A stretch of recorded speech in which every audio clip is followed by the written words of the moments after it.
Chapter 1. The cry in the snow. Snow fell in silence, thick and unrelenting, burying the world beneath a shroud of white. Elara pulled her cloak tighter, her breath misting in the frigid air as she trudged through the drifts toward the ruins of the old chapel. She shouldn't have been out here, not this late, not this far from the village, but sleep had become a stranger to her since the scandal broke. Better the cold than the whispers. Better the dark than their eyes. The chapel loomed ahead, its broken spire jutting against the moonlit sky like a skeletal finger. She'd come here as a girl, before her father died, before her fianki's betrayal painted her as the villain in a story she hadn't written. Now it was just stones and silence, a place where no one would find her, until she heard the cry. It cut through the snow-muffled quiet, high, desperate, impossibly small. A baby's wail. Elara froze. Her heart lurched against her ribs. Out here, alone? She ran. The sound pulled her around the chapel's eastern wall, where the snow had drifted chest-high against the ancient stones.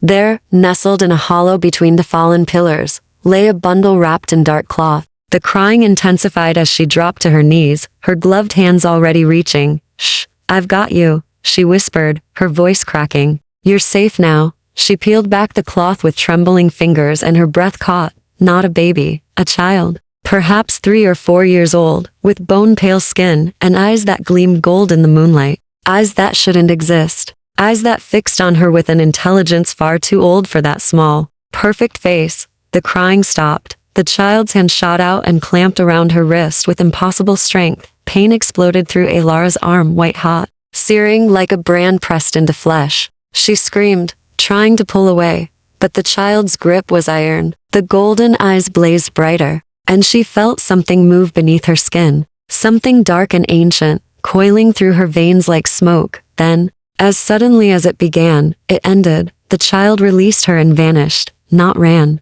not crawled away. Vanished, dissolving into shadow and snow as if it had never existed at all. Elara collapsed backward, gasping, her wrist throbbing with a pain that had already begun to fade into numbness. She clutched it to her chest, her vision swimming, and forced herself to look down. A mark, black as ink, intricate as lace, a symbol she'd never seen before, spiraled across the pale skin of her inner wrist. It pulsed faintly, as if alive, and even as she stared, disbelieving, she felt it a pull, deep in her chest, tugging her attention north toward the forest, toward something waiting. What? Her voice came out strangled. She scrambled to her feet, dizzy, her legs unsteady. "What did you do to me?" Only the wind answered, howling through the chapel ruins. She needed to get home, needed to think, needed a sound stopped her cold. Footsteps, slow, deliberate, crunching through the snow behind her. Elara spun, her heart hammering, and saw him. A man stood at the edge of the clearing,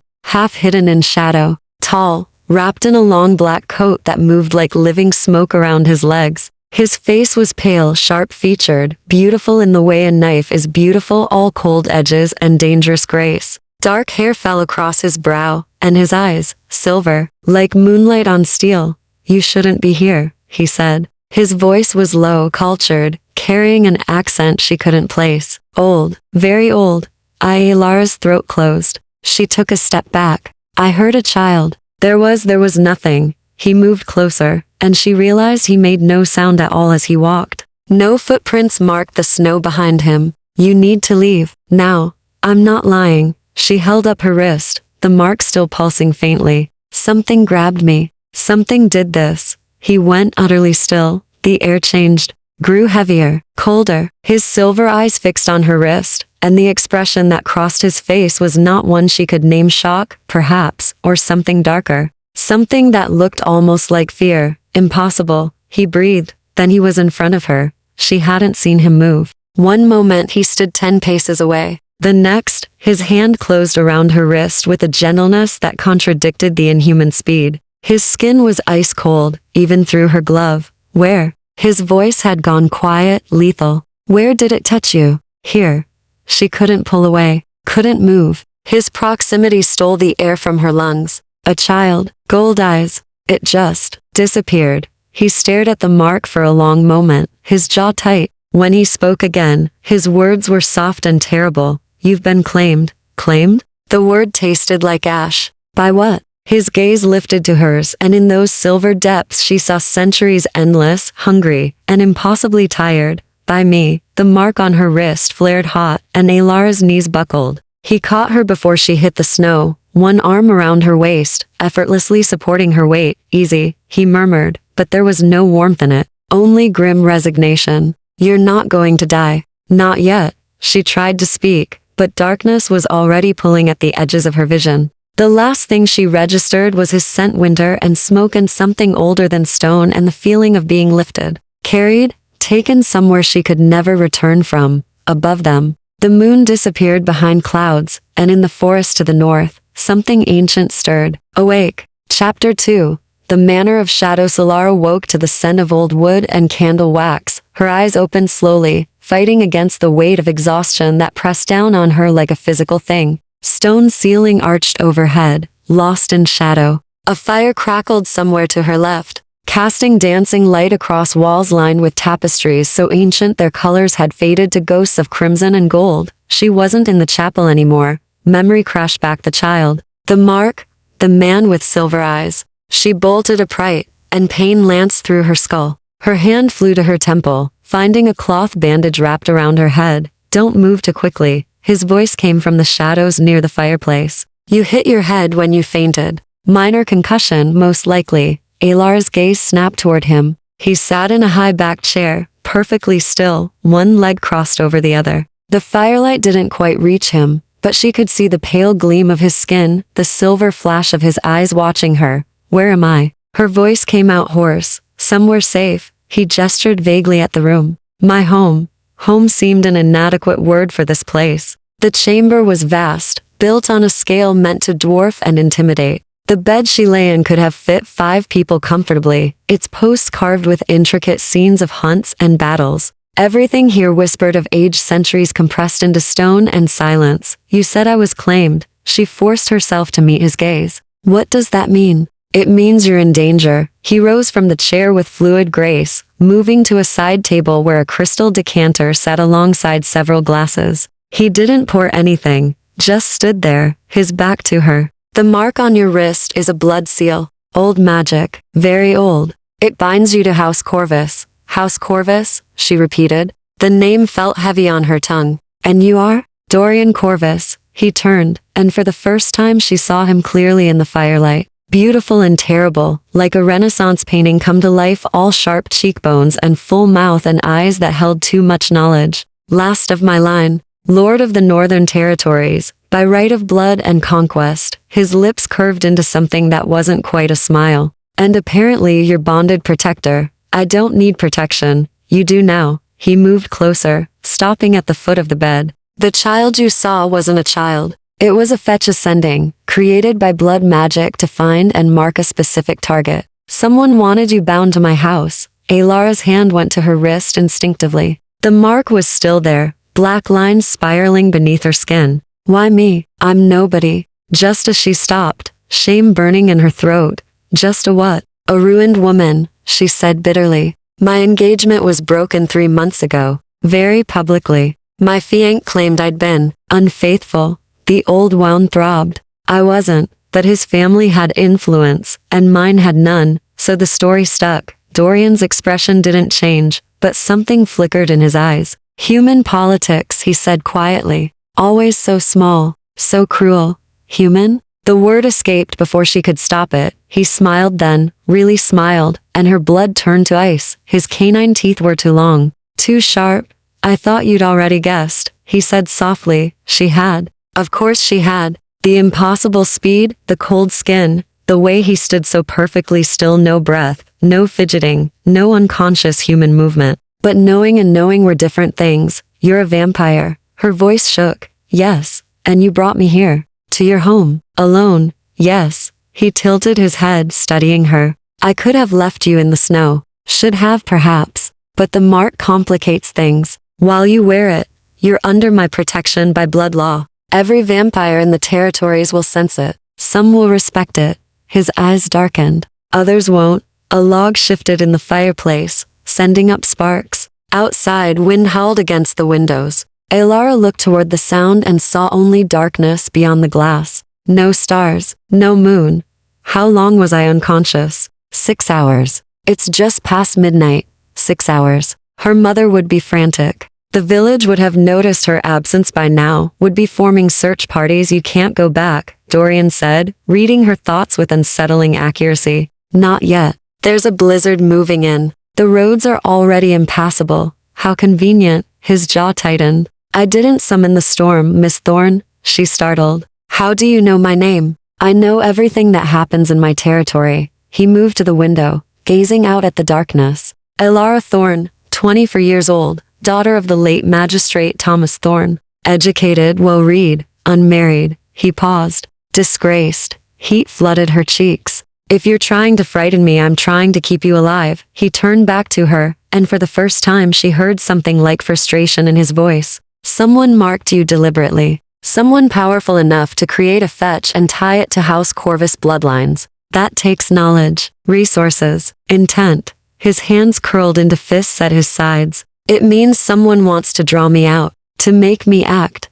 Why would anyone want that? Because I've been withdrawn for decades. He looked away. The other houses think me weak, distracted. They're testing boundaries, pushing against old treaties. If I have a mortal ward, a weakness, they'll exploit it. Understanding dawned cold and terrible. I'm bait, yes. Elara threw back the covers and stood, ignoring the way the room tilted. Then remove the mark. Send me home. I won't be used in some vampire power struggle. I can't remove it. His voice went flat. Only the one who placed it can break a blood seal. And they're not going to volunteer. She stared at him. So I'm trapped, for now. And if these other vampires come for me? Dorian met her gaze. And she saw the predator beneath the civilized veneer, ancient, lethal, and utterly without mercy. Then they'll learn why my house has ruled the north for 800 years. The mark on her wrist pulsed once, warm against her skin, as if in answer. Outside, the storm broke against the manor walls, and Elara realized with cold certainty that her old life, the scandal, the shame, the quiet desperation had ended the moment that child's hand closed around her wrist. Whatever came next would be written in blood and shadow. She was no longer just Elara Thorne, ruined daughter of a dead magistrate. She was claimed. Chapter 3.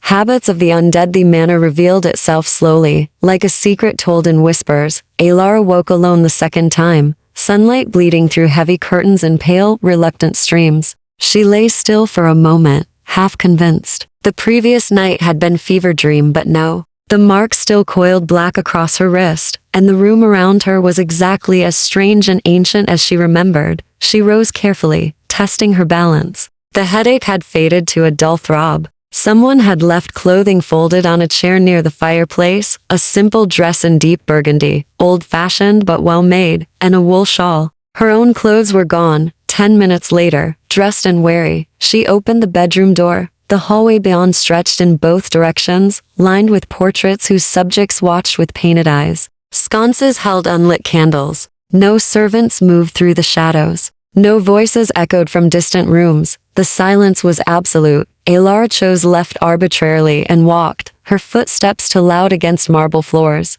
She passed a music room with a pianoforte thick with dust, a library whose shelves climbed 3 stories toward a domed ceiling, a gallery where armor stood sentinel in alcoves. Everything spoke of wealth and age and profound abandonment. Where was Dorian? She found the answer in what must have been a study, a masculine space dominated by a massive desk and walls of leather-bound books. He sat behind the desk, perfectly motionless, reading a letter by the light of a single candle. Even though morning sun pressed against the shuttered windows, he didn't look up. There's food in the kitchen. Down the main stairs, turn right, follow the smell of bread. Elara froze in the doorway. You knew I was there. I heard your heartbeat from the east wing. He turned a page with deliberate care. You're anxious, curious, not as frightened as you should be. Should I be frightened? Most would be. He finally glanced up, and she saw shadows beneath his eyes that hadn't been there last night. He looked tired, exhausted, even though she didn't know if vampires could be tired. Most would be screaming or praying or trying to find a weapon. Would a weapon help? No, then it would be wasted effort. She stepped into the room, studying him. You look unwell. Something flickered across his face, surprise, perhaps. Observant. You're paler than yesterday. And she paused, trying to articulate what she'd noticed. You're very still. Even for you. He set down the letter with careful precision. Daylight weakens us. Doesn't kill, that's myth, but it's uncomfortable. Like trying to move through water. His jaw tightened. I prefer to minimize activity during sun hours. So you just sit here? Alone? Every day? I manage my territories. Read correspondence. Plan? He gestured at the papers spread across his desk. The work of governance doesn't stop simply because I find sunlight unpleasant. Alara moved closer, scanning the visible documents. Ledgers, maps, letters sealed with wax. Everything written in the same elegant, archaic script. How long have you been doing this? Ruling the North? 243 years. The number was incomprehensible. She'd lived 24 years and felt ancient with grief. He'd lived 10 times that. More. She shook her head. I can't imagine it.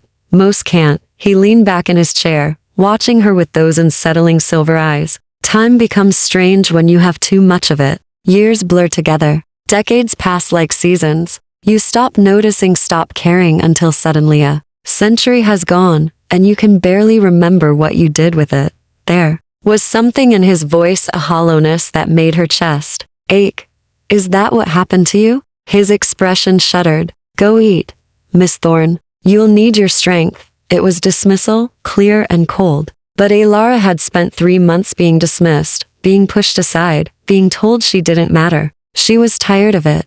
Why didn't you feed on me? The question came out sharper than intended. Last night, I was unconscious, helpless. You're a vampire. Isn't that what you do? Dorian went very still. Is that what you think of us? I don't know what to think. You're the first vampire I've ever met. Then let me educate you. He rose with that inhuman grace, circling the desk to stand before her. Close enough that she could see the fine lines at the corners of his eyes, the way his pupils dilated slightly when he looked at her throat. We feed on blood, yes. We require it to survive. But we are not animals. We do not take without consent. Consent, she repeated. From humans who can't fight back. From humans who enter the arrangement willingly. His voice hardened. Blood bonds, Miss Thorne, contracts, agreements that benefit both parties. We offer protection, wealth, extended life. In return, our donors provide sustenance. It's civilized, regulated by house law. And those who refuse, we find willing partners. He stepped closer, and she caught that scent again, winder and smoke. Or we go hungry, but we do not take. That is the first and oldest law of the houses. Break it, and you are hunted by your own kind. Alara's heart hammered against her ribs. Have you ever broken it? No, the word was absolute. Have I been tempted? Yes. Have I wanted to? His gaze dropped to her throat again, just for a moment. More than you know. But wanting and doing are different things. She should step back, should put distance between them. Instead, she heard herself ask, when did you last feed? His expression went carefully blank. Why? Because you look like you're starving. Silence stretched between them, taut as wire. Outside, a bird called thin and distant. The candle on the desk guttered, sending shadows dancing across his face. 4 days, he said finally. My usual donor lives in the city. The storm has made travel impossible. For days, she processed that.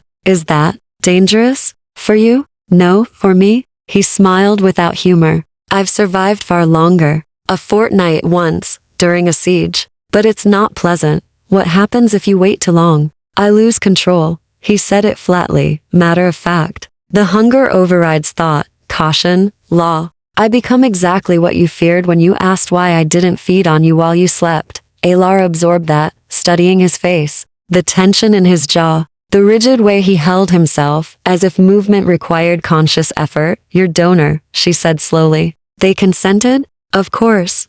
And they're compensated? Generously. She took a breath, made a decision that was probably foolish, but felt necessary nonetheless. Then use me. Dorian's eyes widened the first time she'd seen him genuinely shocked. Absolutely not.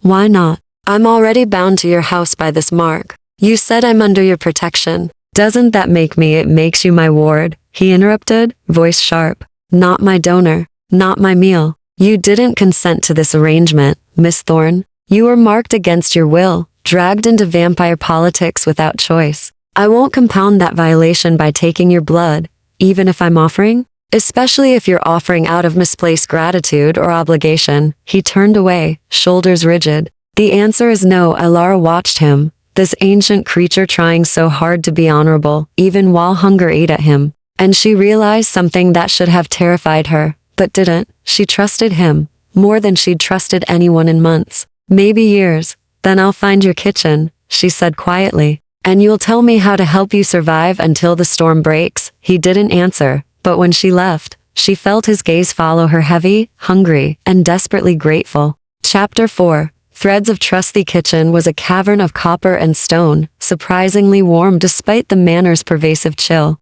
A fire burned in a hearth large enough to roast an ox, and on the scrubbed wooden table sat fresh bread, cheese, preserved fruits, and a pot of tea still steaming. Elara stared at the spread. Did you do this? I'm capable of boiling water. Dorian's voice came from the doorway. He leaned against the frame, arms crossed, still maintaining that careful distance. Though I don't eat anymore, I remember what humans need. She poured tea with hands that trembled slightly. Whether from hunger or the strangeness of sharing breakfast conversation with a vampire, she couldn't say. How long since you ate? Real food, I mean. 240 years, give or take. He watched her butter bread with an expression she couldn't read. The transformation burns it out of you. The need for food, for sleep beyond the day rest, for warmth. You're left with only one hunger. That sounds lonely. He went still. Why would you say that? Because you've spent 2 centuries watching people eat, sleep, live, and you can't anymore. She bit into the bread, savoring the simple comfort of it.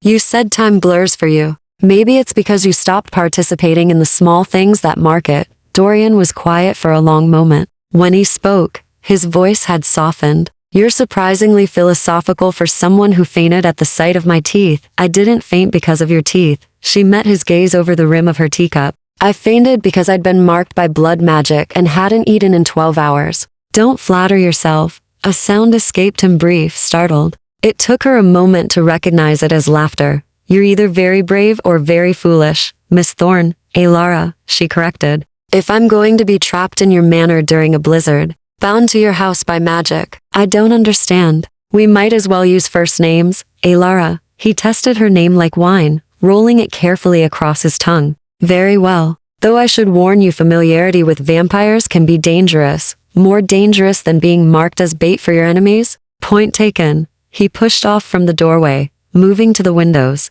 Beyond the frost-glazed glass, snow fell in thick curtains. The storm will last another 2 days at minimum. You'll need to occupy yourself. The library is available, as is the music room, though the pianoforte hasn't been tuned in decades. What about you? What will you do? Endure. He said it simply, without self-pity. Day rest helps. The hunger is quieter when I sleep. Elara set down her cup. Earlier, you said your donor lives in the city. Is there no one else? No other arrangements you could make? Blood bonds aren't casual arrangements. His fingers trace patterns on the frosted window. They require trust, time. My donor and I have maintained our agreement for 6 years. I won't simply replace him on a whim.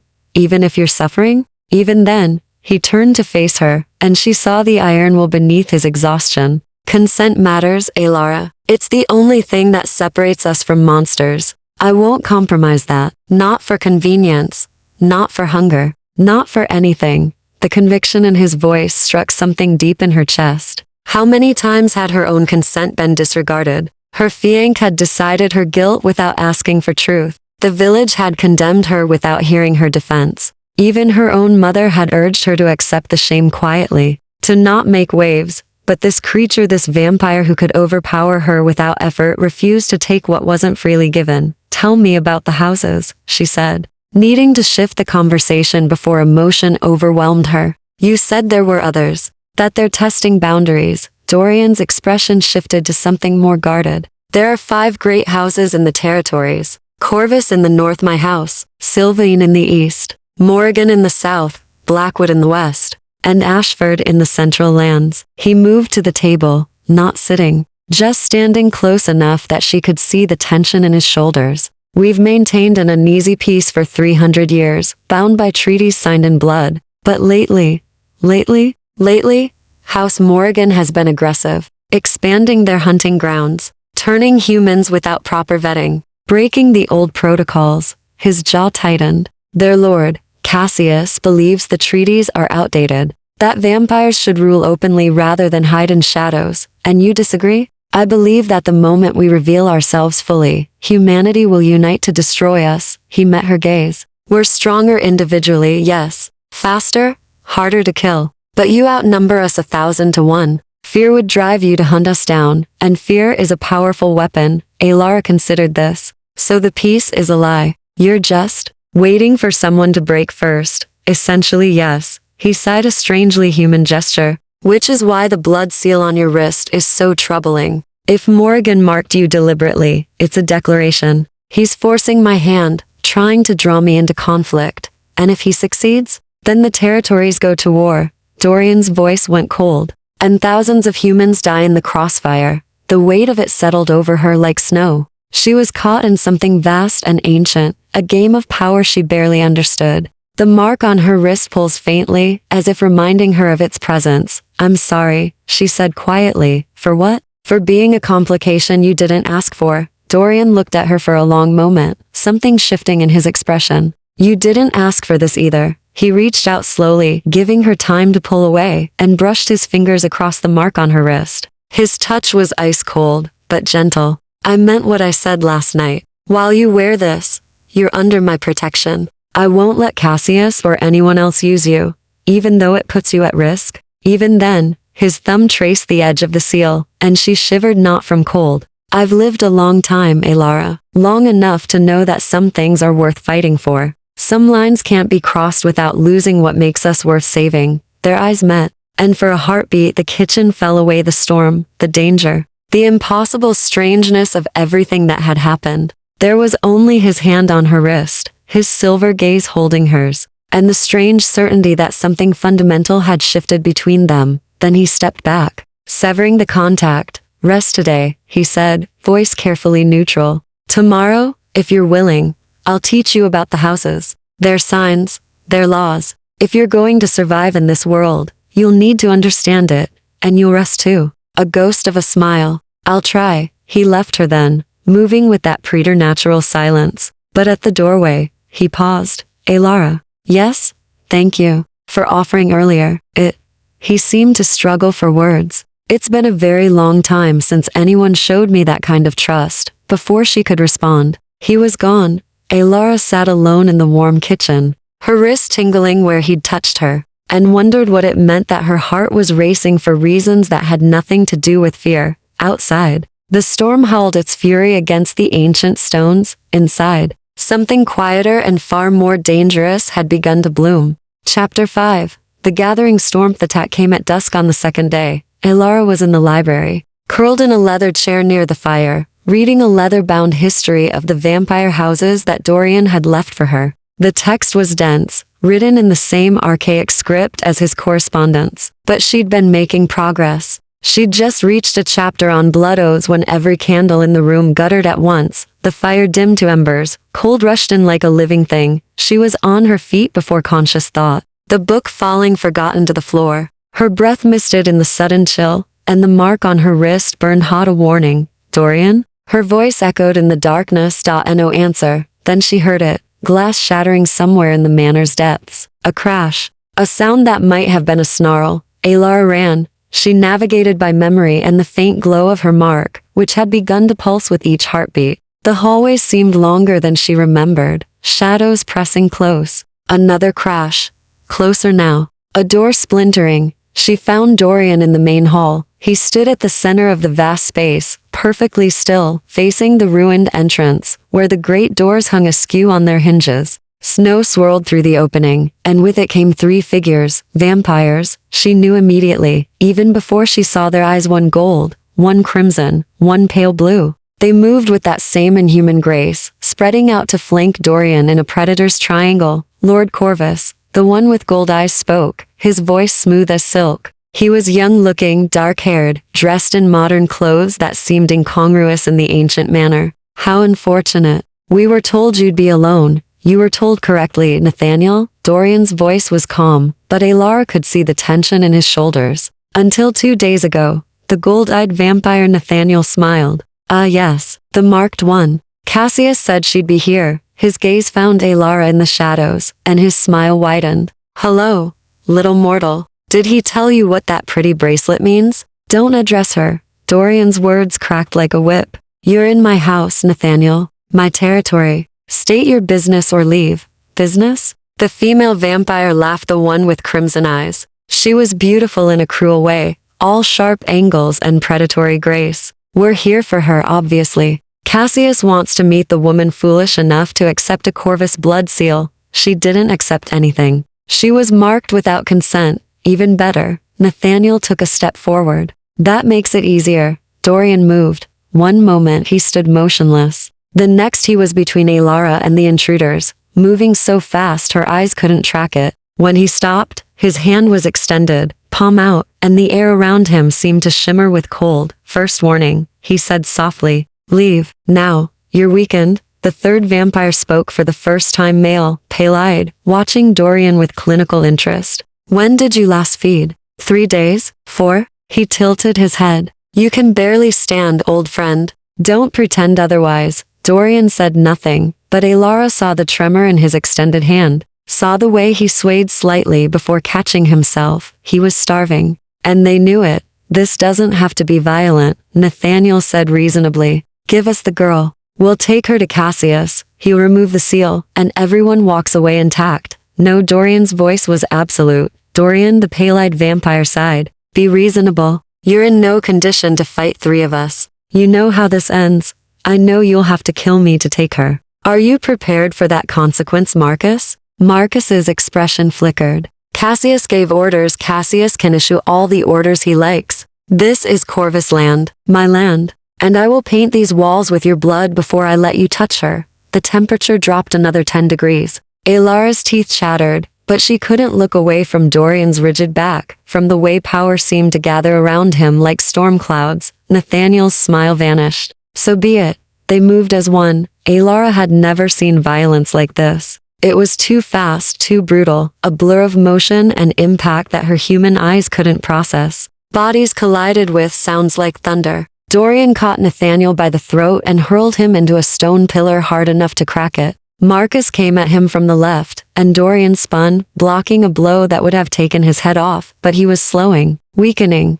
The female vampire circled around, going for Alara. Panic surged. Alara grabbed the nearest object, a heavy candlestick from a side table, and swung with all her strength. It connected with the vampire's temple with a satisfying crunch. The vampire staggered, more surprised than hurt, and laughed. Oh, she has spirit. Cassius will enjoy breaking that. Then Dorian was there, inserting himself between them. He moved to block another attack, but his leg buckled. Just for a second. Just long enough. Nathaniel's fist caught him in the ribs. The impact sent Dorian crashing into the wall hard enough to crack stone. No. Alara didn't think. She ran to him, dropping to her knees beside his fallen form. Blood dark and viscous trickled from the corner of his mouth. His eyes were unfocused. Foolish girl, he breathed. Run.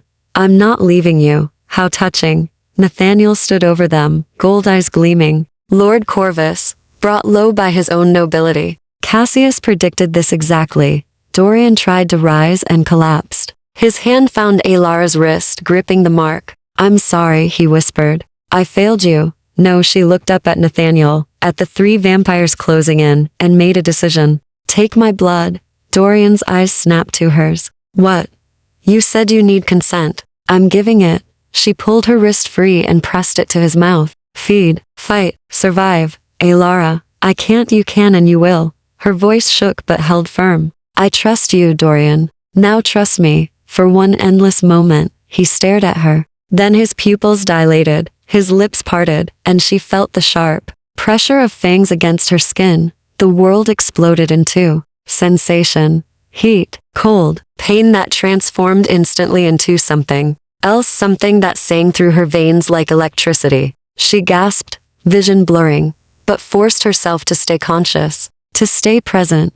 She felt him drink, felt strength pour back into him with each pull. Felt the mark on her wrist flare so bright it lit the entire hall. Dorian pulled away, blood staining his lips, eyes blazing silver white, and when he rose, he was no longer weakened. He was fury incarnate. You came to my house, he said softly. You threatened my ward. You made me break my own vow. His voice dropped to a whisper that somehow filled the vast space. Now you'll learn why the other houses fear Corvus. He moved like lightning, like death itself. Nathaniel didn't even have time to scream. Chapter 6. Blood and Revelation. Fight lasted less than a minute. Alara watched through darkening vision as Dorian tore through the three vampires with a precision that was almost beautiful. He moved like water, like shadow, each strike calculated and devastating. Nathaniel tried to rally, but Dorian caught him mid-lunge and slammed him into the floor with enough force to crack marble. Enough, Marcus shouted, hands raised in surrender. We yield, Corvus. We yield. Dorian froze, one hand wrapped around Nathaniel's throat. His chest heaved the first time she'd seen him breathe hard, and blood stained his mouth, his shirt. Her blood. Get out, he said, voice raw. Tell Cassius that if he sends anyone else to my territory, I won't be merciful. Tell him I remember the old ways, the blood laws, and if he wants war, I'll give him one that will end his house entirely. Marcus hauled the female vampire to her feet. Nathaniel stumbled free, clutching his crushed throat, and all three fled through the shattered doorway into the storm. Their departure was graceless, desperate, silent. Then Dorian turned to Alara, and she saw the war in his eyes, triumph and horror, power and shame. He took one step toward her and stopped, as if hitting an invisible wall. You're bleeding, he said hoarsely. She looked down. Blood ran from the twin punctures on her wrist, more than she'd expected. The room tilted. He caught her before she fell, lifting her with impossible gentleness. Hold on, just hold on. The world blurred. She had impressions being carried through corridors, laid on soft sheets, the sting of antiseptic, the careful pressure of bandages. Dorian's hands shook as he worked, and she wanted to tell him it was all right, that she'd chosen this, but her tongue felt too heavy. I'm sorry, he kept saying. God, Alara, I'm so sorry. Stop, she managed. Stop apologizing. He finished bandaging her wrist with careful precision, then sank into the chair beside the bed, head in his hands. He'd cleaned the blood from his face, but it still stained his shirt. In the candlelight, he looked wrecked, devastated in a way that had nothing to do with physical injury. I broke my vow, he said quietly. 240 years I've maintained absolute control. I've never taken blood without explicit, sober consent. Never fed in desperation or hunger. And tonight you saved both our lives. Alara pushed herself up despite her weakness. I gave consent, Dorian.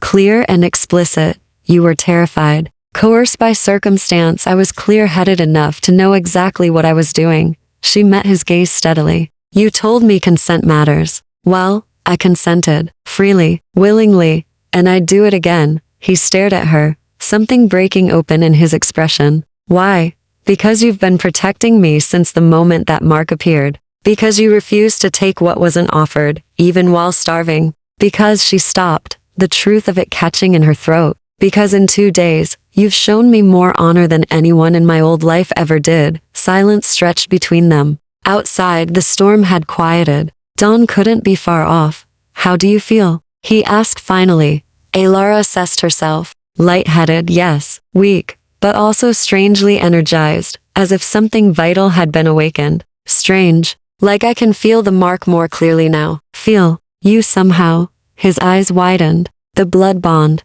What? When a vampire feeds from someone who bears their house seal, it strengthens the connection. He rubbed his face tiredly. You'll be able to sense me now. My location, roughly. My emotional state, if it's strong enough. And I'll sense you. Is that bad? It's complicated. He stood, pacing to the window. It makes you more valuable to Cassius. A true blood-bonded ward of House Corvus, not just a marked human. He'll want you even more now. Then we'll deal with him. He turned, and for the first time she saw hope flicker in his eyes. You said it yourself, I'm your ward. That makes this my fight too. She swung her legs over the side of the bed, ignoring his protest. So tell me everything. Who is Cassius? Why does he want to destroy you? What are these old ways you mentioned? Dorian studied her for a long moment, then seemed to make a decision. He returned to the chair, settling into it with the weight of centuries. Cassius Morgan is the Lord of House Morgan, and he was once my closest friend. The words came slowly, each one carrying pain. We were turned the same year, in 1782. We built the house territories together, negotiated the peace treaties, created the laws that govern vampire society. For 50 years, we were brothers in everything but blood. What happened? A woman. His smile was bitter. Isn't it always? Her name was Isabeau. Human, beautiful, brilliant, and utterly fearless. We both loved her. He paused, staring at something Alara couldn't see. She chose me. Understanding dawned cold. And Cassius never forgave you. He married someone else eventually. Had other lovers. Built his house into a power that rivals mine. But he never forgot. Never stopped blaming me for taking what he believed was rightfully his. Dorian's hands curled into fists. Isabeau died 30 years ago. Natural causes, she refused the turning. And with her death, Cassius's restraint died too. So this is revenge. This is him proving he can take from me what I took from him. Dorian met her gaze. You, Alara, a mortal woman under my protection, bound to my house. If he claims you, turns you, makes you his, it would be poetic justice in his mind. The implications settled over her like frost. He'd turn me against my will? Without hesitation, Dorian's voice went hard. Which is why you can't fall into his hands, ever. Alara looked down at her bandaged wrist, at the mark that pulsed beneath the cloth. She thought about her old life, the scandal, the shame, the slow suffocation of village judgment. She thought about Dorian, this ancient creature who'd chosen honor over hunger, who'd fought 3 vampires while starving to protect her. And she thought about Cassius, who believed people were prizes to be won and lost. Then we stop him, she said firmly. We find out who created the fetch, break the blood seal if we can, and we end this before more people get hurt. Alara, I'm not asking permission, Dorian. I'm telling you what I'm going to do. She stood, swaying only slightly. You said the blood bond goes both ways. That you'll sense me too. So sense this. I'm not running. I'm not hiding. And I'm not going to be a passive victim in someone else's revenge plot. He stared at her, and slowly, so slowly, a real smile spread across his face. Not bitter. Not guarded. Genuine.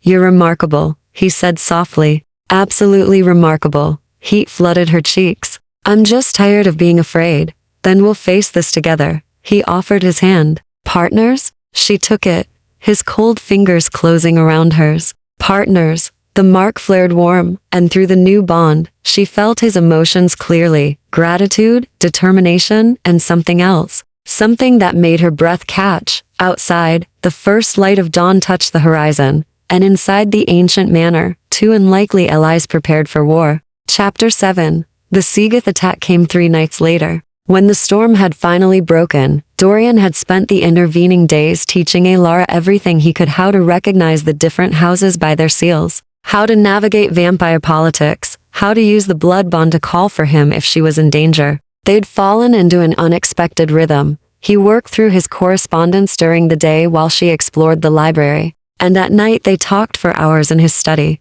the conversation drifting from vampire history to her ruined engagement to the strange, tentative thing growing between them. She'd caught him watching her sometimes, with an expression she couldn't quite name, and she'd found herself watching back. But tonight, everything shattered. Alara woke to the sound of breaking glass. Not one window, dozens. The crash echoed through the manor like artillery fire. And before she could fully orient herself, Dorian was there, appearing in her doorway with inhuman speed. Get dressed, quickly.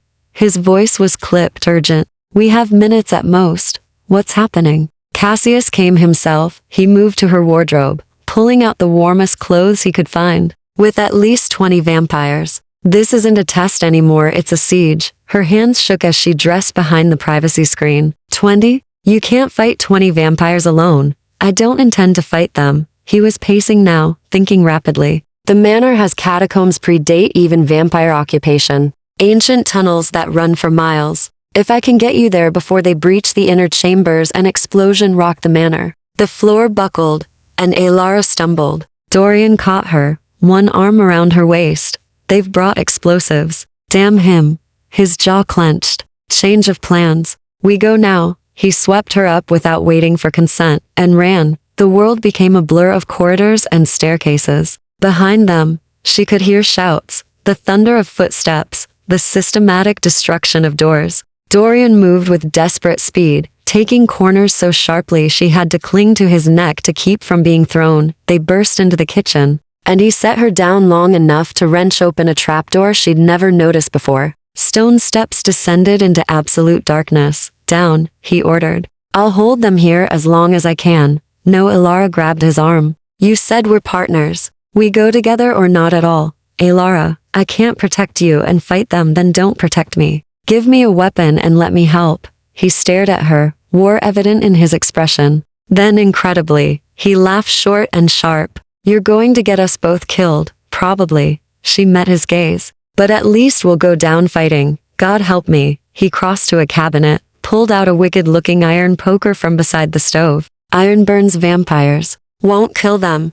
But it hurts like hell. Aim for the eyes, throat, anywhere soft. She took the poker, testing its weight. What about you? I'll improvise. He turned toward the kitchen entrance just as the first vampire appeared. It was the female from before, crimson eyes blazing with fury. She took one look at Dorian and smiled. Lord Corvus. Cassius sends his regards. Tell Cassius he can deliver them himself. She lunged. What followed was chaos. More vampires poured through the doorway, 5, 6, too many to count. Dorian met them with brutal efficiency, using everything around him as a weapon. He shattered a chair and wielded the legs like stakes, hurled pots of boiling water from the stove, even tore a cabinet door off its hinges to use as a shield, but they kept coming. Elara swung the poker at a vampire who tried to circle around Dorian's defense. The iron connected with his arm, and he shrieked, the flesh sizzling where metal touched skin. She swung again, catching him across the face, and he stumbled back.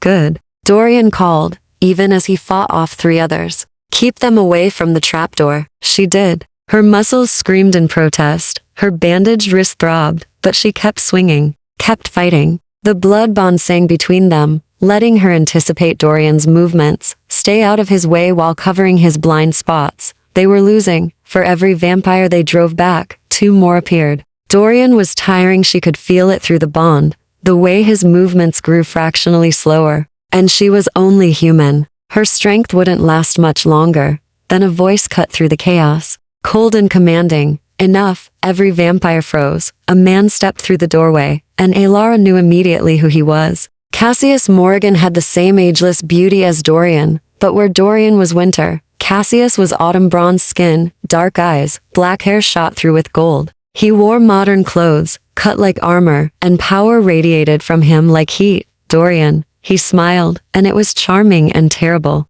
Look at you, defending your pet like a common guard dog. How the mighty have fallen. Get out of my house, Cassius. Your house? Cassius laughed. This crumbling ruin? You've hidden here for decades, Dorian. Hiding from the world, from responsibility, from life. I'm doing you a favor by burning it down. Dorian's hands curled into fists. You want a war? Fine, but leave her out of it. Leave her out? Cassius's gaze shifted to Elara, and she felt the weight of centuries in that look. She's the whole point, old friend. The mortal woman who made you feel again, who made you break your precious vow. He stepped closer. Isabeau's replacement. How poetic. Elara is nothing like Isabeau. Exactly. Cassius's smile widened. Isabeau chose you and died mortal, refusing immortality. But this one? He gestured at Elara. This one already wears your mark. Already shares your blood. One more step and she becomes vampire bound to your house eternally. Tell me, Dorian, could you bear to lose her too? Or would you finally turn her, claim her, keep her? Elara's stomach dropped. She looked at Dorian and saw the truth in his face, the fear, the longing, the terrible hope. He'd been thinking about it, about turning her. Don't, Dorian said quietly. Don't do this, Cassius.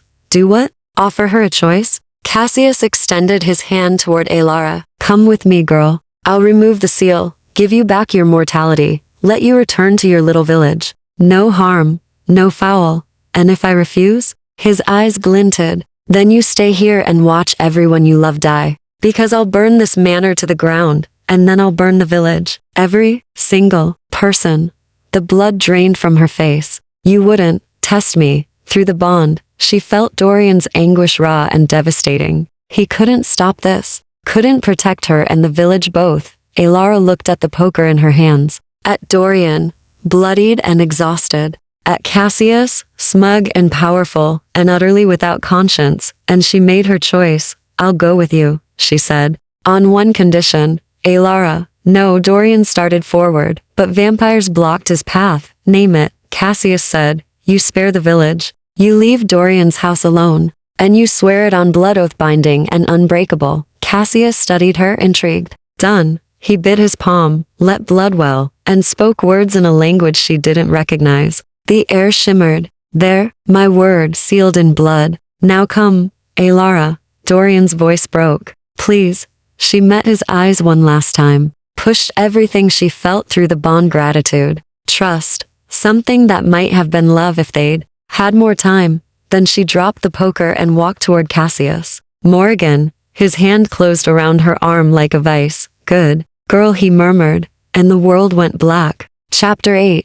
Chains and Koisalire awoke in silk and shadows. The bed beneath her was impossibly soft, draped in midnight blue fabric that whispered against her skin. Candles burned in ornate holders, casting golden light across walls painted with murals of moonlit forests and hunting scenes. Everything was beautiful, luxurious, and utterly wrong. She sat up slowly, her head pounding. The last thing she remembered was Cassius's hand on her arm, then nothing. He'd done something to her, compelled her to sleep perhaps, or simply knocked her unconscious. Either way, she was no longer in Dorian's manor. The mark on her wrist pulsed steadily, a lifeline. Through the blood bond, she could feel Dorian distant but alive, burning with rage and grief. He was searching for her. She knew it as surely as she knew her own heartbeat. I'm all right, she thought, trying to push the feeling through the bond. I'm alive. She didn't know if he could sense her thoughts, but the rage softened slightly. He'd felt something. The door opened without warning. Cassius entered, carrying a silver tray laden with food, real food, warm and fragrant.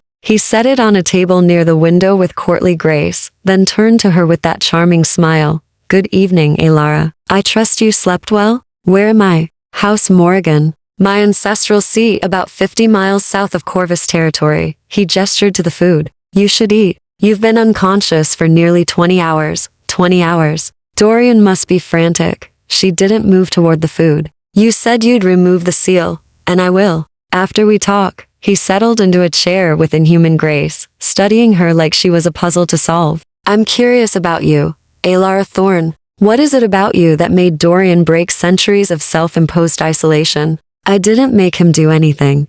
No? Cassius tilted his head. He fed from you, formed a blood bond, fought 20 vampires to protect you. That's not the Dorian I've known for 200 years. That's not the man who let Isabeau die rather than turn her against her will. The name hung between them like a blade. Tell me about her, Alara said quietly. Tell me about Isabeau. Cassius's expression shifted, something genuine breaking through the polished facade. She was everything. Brilliant, passionate, utterly unafraid of what we were. A scholar who studied our kind academically before she ever met us. His voice softened. I found her first. Brought her into our world. But Dorian. He laughed bitterly. Dorian was always better at making people feel safe. At making them trust. She loved him. She loved us both, in different ways. But she chose him. Chose his cold nobility over my passion. Cassius's hands clenched. And then she chose death. Refused immortality, refused the turning, because she said she wanted to live and die human. Do you know what it's like? Watching someone you love wither and fade when you could save them with a single bite? I know what it's like to have choices taken away, Alara said carefully. My fiancé chose my fate without asking me. The village chose my guilt without hearing me. And now you're choosing what happens to me, just like everyone else. No, Cassius leaned forward. I'm giving you what Isabeau never had, a real choice. Stay mortal, return to your village, live your brief human life, or accept immortality, power, eternity.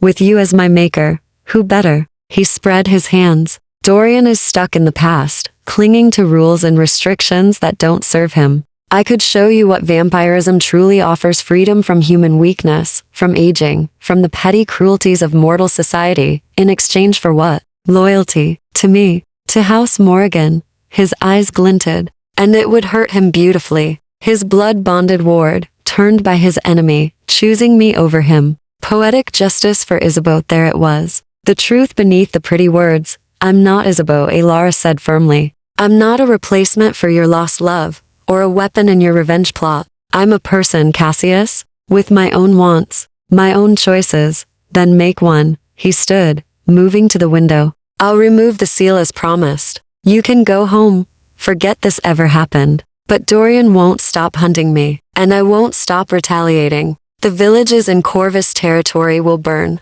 Humans will die. All because you'd bonded over your mutual loneliness. You're lying. The blood oath protects your village specifically, not the others. His smile was cruel. I'm a very careful man, Elara. I don't make promises I can't exploit. Horror crawled up her spine. He'd tricked her, played on her heroism to separate her from Dorian, and now he was using guilt to manipulate her further. Or, Cassius continued, you accept the turning. Become vampire. As my progeny, you'd have influence in House Morgan. You could negotiate peace between our houses, end this conflict before it escalates. He turned to face her. Save thousands of lives. All you have to do is say yes, and betray Dorian in the process. Is it betrayal if it prevents a war? Cassius moved closer. He's been alone so long, Elara, stuck in his grief, his guilt, his desperate need for control. Maybe losing you is exactly what he needs to finally move forward. You don't believe that?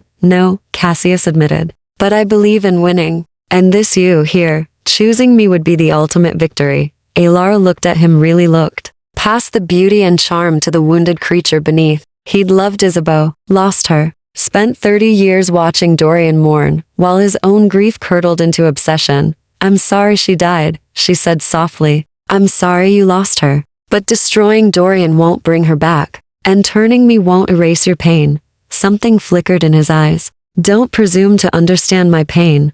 I understand loneliness. I understand what it's like to watch everyone else move forward while you're trapped in the worst moment of your life. She stood, facing him. But I also understand that revenge is just another cage, Cassius. And you've been locked in it for 30 years. For a long moment, he said nothing. Then he laughed sharp and bitter. Dorian chose well. You're almost as insufferably noble as he is. He moved to the door. You have until dawn to decide. Mortality or immortality. Freedom or power. Dorian or me. He paused in the doorway. Choose wisely, Elara Thorne. This offer won't come again. The door closed, and she heard a lock click into place. Elara sank onto the bed, her mind racing. Through the bond, Dorian's presence burned like a beacon closer now, moving toward her with single-minded determination. He was coming. She knew it.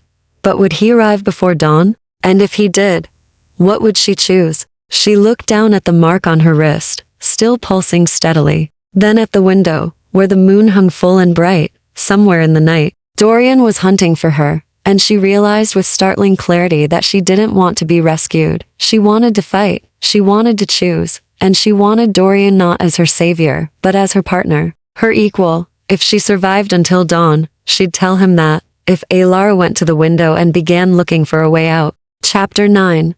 The escapathy window was locked, naturally, and reinforced with iron bars that had been cleverly concealed behind velvet drapes. Elara tested them anyway, pulling with all her strength. They didn't budge. She was 3 stories up. She could see the courtyard below, dark except for torches marking the perimeter. Guards patrolled in pairs, their movements too fluid to be human. She was trapped in a gilded cage, with hours until dawn and a choice she didn't want to make. Through the bond, Dorian's presence burned stronger. He was close now, maybe 5 miles, maybe less. She could feel his determination, his fear for her, and something else. Something that felt like hope. I'm here, she thought, pressing her hand against the glass. I'm waiting. The bond pulsed warm in response. He'd felt her. Elara turned from the window and surveyed the room with fresh eyes. If she couldn't escape through the window, she'd have to go through the door, which meant she needed a weapon and a plan. The room was furnished lavishly: bed, wardrobe, vanity, writing desk.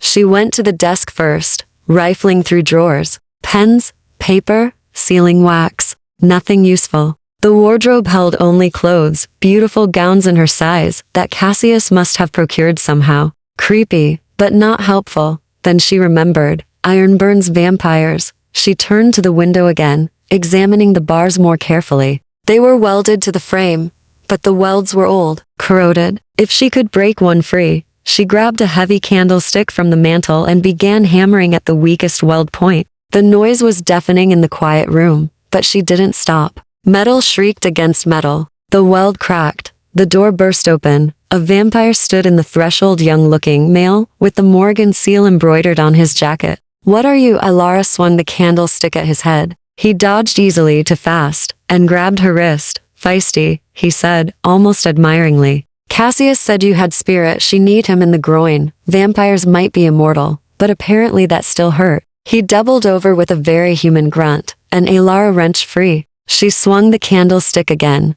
this time connecting with his temple. He stumbled sideways. She ran. The hallway beyond was a maze of opulence, more murals, more candles, doors leading to chambers she couldn't begin to guess at. She chose a direction at random and sprinted, her heart hammering against her ribs. Behind her, the guard shouted. Footsteps pounded. She took a corner too fast and nearly collided with another vampire, the crimson-eyed female from the kitchen fight. Recognition flashed across both their faces simultaneously. "You," the female hissed. Ilara didn't give her time to react. She hurled the candlestick at her face and dove through the nearest doorway, slamming it shut behind her. Her hands scrabbled for a lock and found one. She twisted it just as something heavy crashed against the wood. "Clever girl," the female called through the door. "But you can't hide forever. This is our house." Ilara turned to assess her new prison and froze. She was in a library. But not like Dorian's. This one was clinical, organized with ruthless efficiency.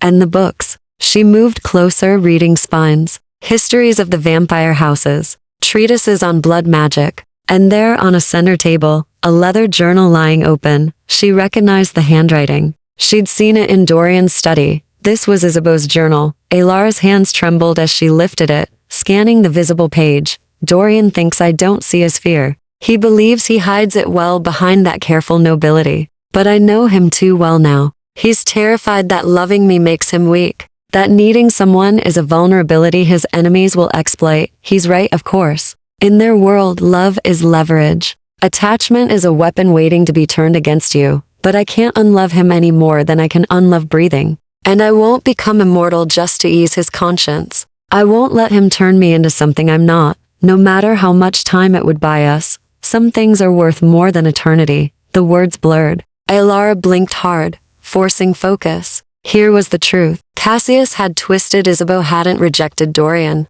She'd rejected immortality because she understood what it would cost, what it would make her become, and Dorian had honored that choice, even as it destroyed him. The door exploded inward. Cassius stood framed in splintered wood, his expression dark. "So you found her journal. How touching." He stepped into the room, and vampires filed in behind him. 6 of them, blocking any escape. "Did you read the parts about me? About how she pitied my passionate nature? How she called me beautiful but broken? She cared about you," Ilara said, clutching the journal. "In her own way, she chose him." Cassius's voice went cold. "And now you're choosing him too, aren't you? Even after everything. Even knowing he'll probably get you killed. That's my choice to make, then make it officially." He pulled out a knife, silver, ornate, clearly ceremonial. "Accept the turning and end this. Or refuse, and I remove the seal as promised. Either way, Dorian doesn't get what he wants. Either you're mine, or you're mortal again," and he loses the bond. Through the blood connection, Ilara felt Dorian getting closer. He was in the house now. She knew it with sudden certainty, fighting his way toward her. She just needed more time. "If I accept," she said slowly, "you'll negotiate peace with House Corvus?" "I'll consider it." "Not good enough." She lifted her chin. "Blood oath, Cassius? Like you gave for the village. Swear that if I accept turning, you'll end your vendetta against Dorian. Permanently." His eyes narrowed. "You'd bind me with my own trick? You taught me well." For a moment, she thought he'd refuse. Then he laughed, genuine and surprised. "God, Isabeau would have liked you." He bit his palm, let blood well. "Fine, if you accept turning from me willingly, I swear on blood oath to end all hostilities with House Corvus. Our vendetta ends tonight." The air shimmered. The oath settled like chains. "Now," he said, extending the knife. "Your answer." Ilara looked at the blade, at Cassius waiting, at the vampires blocking the door, and through the bond. She felt Dorian burst into the lower levels of the house, felt his desperate rage as he tore through guards. Racing toward her, she met Cassius's eyes. "My answer," she said clearly, "is go to hell." she hurled Isabeau's journal at the nearest candelabra. The old paper caught instantly, flames roaring to life. She grabbed a burning curtain and swung it at the vampires blocking the door. Chaos erupted. Vampires screamed, scattering from the flames. Cassius lunged for her, but she was already moving, ducking under his grasp and diving through the burning doorway into the hall. "Dorian!" She screamed, and through the bond, she felt him answer a surge of fierce joy and terror. He was coming. She just had to survive long enough to meet him. Elara ran toward the staircase, toward the feeling of him in her chest, toward whatever came next, behind her. Cassius's roar shook the house. Find her. Chapter 10. Blood and Elara reached the grand staircase just as Dorian emerged from below. Their eyes met across the expanse of marble and gold, her disheveled and wild, him covered in blood that wasn't his own. Relief crashed through the bond so powerfully it nearly drove her to her knees. "Elara," he breathed. Then Cassius was between them. He moved like lightning, intercepting Dorian mid-stride. They collided with enough force to crack the marble floor, grappling with inhuman strength. Dorian fought with desperate fury, but Cassius was fresh, uninjured and fighting on his own territory. "You always were predictable," Cassius snarled, driving Dorian back against the banister. "Charging in alone, thinking honor will save you." Dorian's fist caught him across the jaw. "Honor is what separates us from monsters. Honor is what makes you weak." They broke apart, circling. Around them, more vampires gathered. Cassius's people, drawn by the commotion. Too many, far too many. Elara's mind raced. Through the bond, she felt Dorian's exhaustion. He'd fought his way through half the house to reach her. He couldn't win this. Not against Cassius and 20 others, unless she changed the game. "Stop." Her voice rang through the hall. "Cassius, you made a blood oath. If I accept turning willingly, you end the vendetta." "Elara." No, Dorian started. "I'm not finished." She descended the stairs slowly, drawing every eye. "You swore to end hostilities if I accepted, but you never specified whose turning I had to accept." Understanding dawned in Cassius's eyes. "You clever." "I choose Dorian." She reached the bottom step, standing between the two ancient vampires. "I accept immortality. I accept the turning. But it will be Dorian Corvus who makes me, not you." Silence fell like a thunderclap. "That's not." Cassius's hands clenched. The oath specified that I accept turning willingly. I am. Just not from you." She turned to Dorian, saw the war in his eyes, hope and horror and desperate love. "If you'll have me, Elara." His voice broke. "You don't know what you're asking. Immortality isn't freedom. It's forever. Endless nights, watching the world change, everyone you love turn to dust." "I know." She took his hand, ice cold and trembling. "Isabeau chose mortality because that was her truth. But I'm not Isabeau. I'm choosing this. Choosing you. Choosing forever, if you let me." Through the bond, she felt his emotions crash over him. Joy, terror, love so profound it stole her breath. His other hand came up to cup her face, thumb brushing her cheek. "I can't lose you," he whispered. "Not to time. Not to Cassius. Not to anything." "Then turn me. Make me yours. Make me immortal." "This is absurd." Cassius spat. The oath was meant to bind you," Dorian interrupted, not looking away from Elara. "And it has." She accepted willingly. "Your vendetta ends tonight, Cassius. You swore it in blood." Cassius's face twisted with fury. "So this is your revenge? Taking another woman?" This has nothing to do with you," Elara said firmly. "I'm not a prize. I'm not a replacement. I'm my own person, making my own choice. And I choose him." The bond between them flared brilliant and warm. Dorian's eyes searched hers one last time, looking for doubt, for hesitation. She gave him none, only certainty. "Are you sure?" he asked quietly. "I've never been more sure of anything." He kissed her, then gentle and desperate and achingly tender. When he pulled back, his eyes had gone silver white, pupils dilated. She could see his fangs, sharp and lethal, and felt no fear, only anticipation. "It will hurt," he warned. "I know. You'll die. Your heart will stop. And when you wake, I'll still be me. Just stronger." She tilted her head, exposing her throat. "I trust you, Dorian." His arms wrapped around her, cradling her against his chest. She felt his lips brush her neck, felt him trembling with the effort of control. "I love you," he whispered against her skin. "I've loved you since you offered me your blood in that kitchen. Since you chose to fight beside me instead of run." Since I love you too, she breathed. Now stop stalling and bite me. He laughed broken and beautiful and struck. Pain exploded through her neck, white hot and absolute. She gasped, fingers digging into his shoulders, but he held her steady, gentle, despite the violence of what he was doing. She felt him drink deep, felt her blood flow into him, felt the bond between them strengthen into something unbreakable. Her vision began to dim, then he bit his own wrist and pressed it to her lips. Drink, he commanded, voice rough. Drink and live. His blood tasted like winter nights and ancient power. She drank, and fire raced through her veins. Her heart stuttered, racing faster, faster than stopped. Silence, darkness, death. Then her heart slammed back to life, beating with new rhythm, new strength. Elara's eyes snapped open, and the world exploded into clarity. She could see every detail of Dorian's face, every fleck of silver in his eyes. Could hear heartbeats from rooms away, smell blood and fear and rage, could feel everything with devastating intensity. Elara? Dorian's voice was cautious, hopeful. She looked down at her hands.